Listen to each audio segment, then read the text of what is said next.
Okay, here I go again, putting in my 2 cents. Everyone has 2 cents to put in, and everyone's philosophy quite often is kind of designed to help you get through life as we know it. But I was talking about alligator hide, and you have to be tough like that, and resilience to be able to ward off negativity. I mean, people have said to me, words don't mean anything unless they're true. That's not true. Words hurt. Words are the same as a thorn on a rose. They look nice, but boy, some of them can really hurt. Did anyone ever study an alligator, crocodile, and wonder how they survived so many hundreds of millions of years? Thick skin. Thick skin. Almost impervious pain. That is an element that I think is so necessary in this day and age to be successful. Talent. All right. That's a given. You have to have some of that. Ambition. Yeah. You got to have a hell of a lot of that. And this fear of failure. Good helping of that. Certainly inspires one to get out of bed in the morning. But the most important thing is the alligator hide. You have to be able to take criticism. I believe that some of the most talented people in the world fail because they can't take the criticism. They're too sensitive. Their artistic part of them just can't withstand the withering intellectual verbal bullets that rip them to shreds. In other words, criticism. Believe me, I was told 1,000 times, well, not 1,000, but a few hundred, you're not cut out for this. You slur, you're this, you're that. We can't fit you into any kind of category. You should really quit. Seriously, but you know what? You should work behind the scenes. And I went, well, yeah, thank you for that. But everything you're saying is bouncing off. It's like bulletproof. And that's what I'm trying to pass on to individuals, that you have to be able to be like a solid tree. We all share certain traits. For example, I don't like to argue. I don't like stress. I don't like conflict. But sometimes you have to face the conflict and the stress and the source of that and get it out of the way. Don't keep it inside. Somehow you have to purge yourself of this thing that's eating you alive. There's different ways of doing it.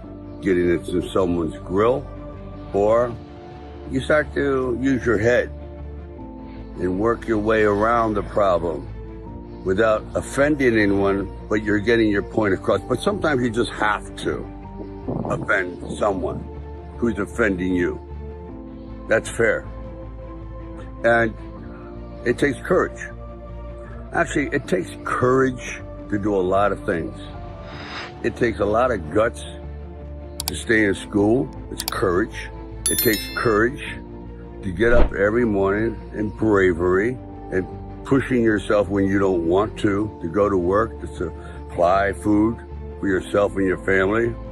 It takes courage to stick your head above the crowd and voice your own opinion, even though it's not a popular one, but it's one that you feel so deep in your soul that you have to get it out. You can't go through life living on lies. Quite often, you just have to stand up and grab life by the throat and not let go until you succeed. Courage. You all have it. It's just pushing the red button. Keep punching. Am I going to be caught in this time warp called the past? Because quite often, let's face it, your problems are from the past. If you didn't get the attention you wanted in the first 5 years being nurtured, you're going to have a problem for the rest of your life with nurturing and feeling secure. For example, I feel that nurturing and compassion and love and protection at a very early age, meaning when you're an infant, is more of a priority than food. And when you don't get that when you're young, you crave it your whole life. And quite often, it's also an incentive to do something with your life, to fill it up with some sense of accomplishment, or it's a release for anger, whatever it is. Quite often, I have found that the most damaged people have been the most productive.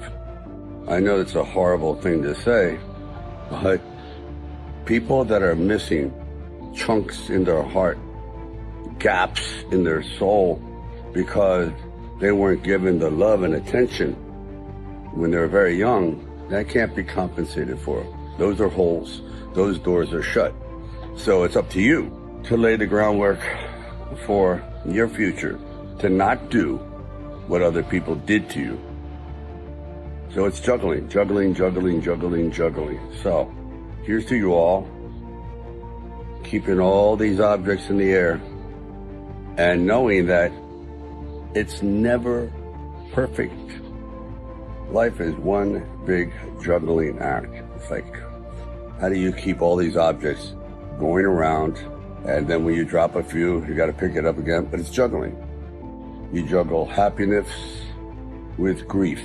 That's a rough one, because grief never goes away. It sort of rises into the clouds, you might say. It sort of seems as though it's diminishing, and it does, until something brings it back, and therein is the cycle. That's why quite often I find therapists, for certain individuals, a fruitless exercise, because quite often these problems can't be extracted.